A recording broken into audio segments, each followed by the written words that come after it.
We're going to be creating a model of our employee payroll system. Before we start coding, we need to first come up with a set of data fields we're looking to store in our database and how to structure that data. Structuring our data is very important as it can have great impact on performance and also storage usage. There's a terminology in database called normalization. There are multiple forms of normalization from first to third form and BCNF. We won't be diving into details of these forms in this project, but the whole idea around normalization is to reduce redundancy in the relational table and to avoid unnecessary anomalies that can happen when inserting data. For our project, we're building an employee payroll system where an employee can have multiple payrolls, so we need to represent a data model for it. So now I've created two tables, one for employee and one for payroll table. There's a one-to-many relationship between the employee and the payroll table. So a single employee can have multiple payrolls that is tied by a foreign key employee ID here to a primary key of an employee table. This is a form of normalization. If I didn't do this, I would have a lot of redundant data. For example, here you can see I have a single employee table. You can already see redundant data. You can see here we have for one employee, we have two rows for each of the pay periods. So for each of the payrolls that's generated, we're duplicating the employee information here. So to normalize this, I can create two tables, an employee table and a payroll table. The payroll table will have a relationship between the employee table with the foreign key employee ID that is pointing to the primary key of the employee table ID. Here, we're getting rid of redundant data, and it makes it very easy to create or update the data, and thus reducing the anomalies that can possibly happen. So let's work on creating this data model. We're going to create a new package, and we're going to call it model. And we're going to create two classes, one for employee and the other for payroll. So Spring Boot is all about annotations, which makes coding very easy for us. Before Spring Boot, there was Spring, which was pretty awful to code in. So anyway, the first annotation we'll be using is an add entity annotation. And this basically tells us that this class is an entity and is mapped to a database table. There's another entity called add table. So this is optional. If you want to have a different name than the name of the class, then we can use this table name. So for now, we can just use the same name as our employee table class. All right, so the next annotation we'll be using are the following. I'm going to explain shortly what these annotations are. So as you can see, these annotations are a part of Lombok dependency that we added. So instead of manually generating getters and setters and also overriding the equals and hash code method, it will automatically generate those for us internally. And this makes our code look a lot cleaner and pleasing to look at. Now we're going to create our data fields. So the ones that we're creating are the following for the employee table: the ID, first name, last name, and salary. So let's create that. So the first thing that we're going to want to do, create an ID field. So for that, we have this annotation called add ID. So this tells us that this is going to be our primary key.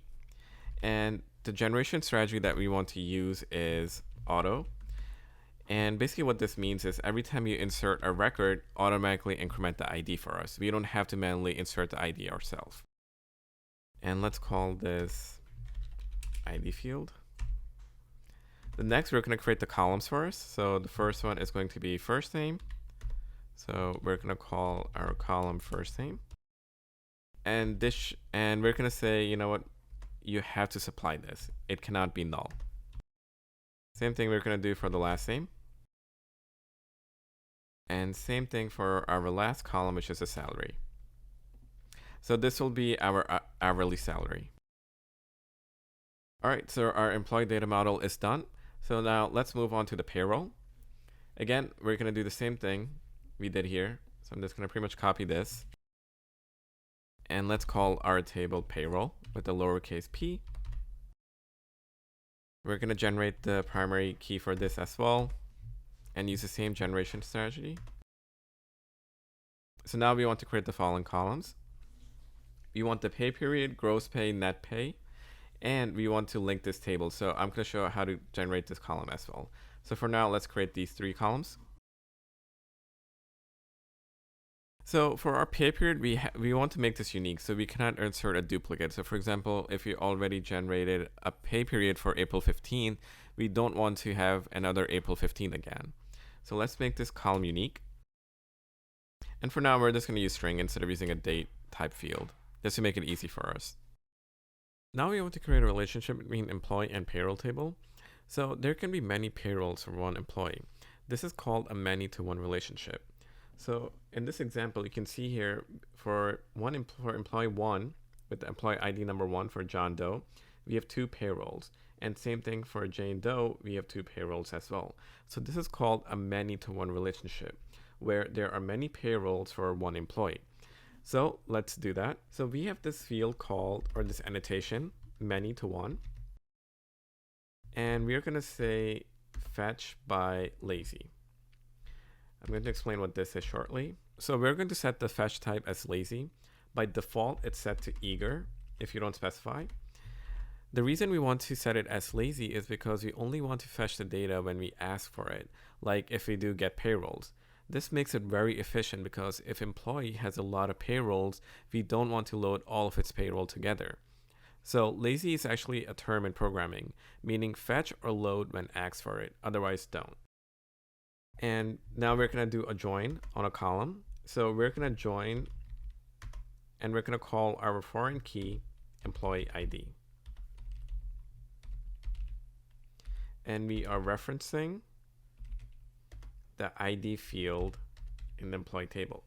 So pretty much what we're telling it is create this foreign key, create this column foreign key employee ID, and point it to the primary key of the employee table ID.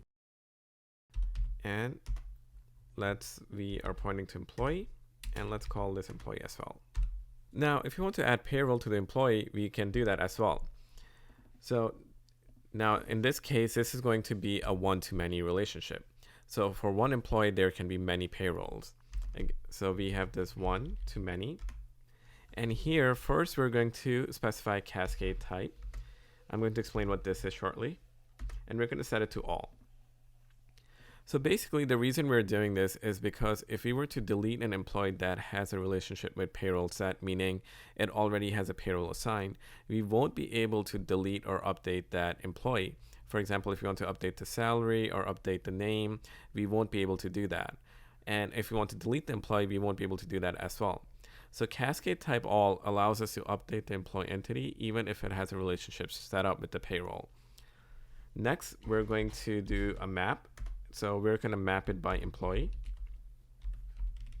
So this name needs to match the name here. So this is very important. Whatever the name we have here, it needs to match over here. So here we're mapping our employee to that payroll. And since we're going to have a lot of payrolls for one employee, we're returning a list of payrolls. And let's call this payroll list.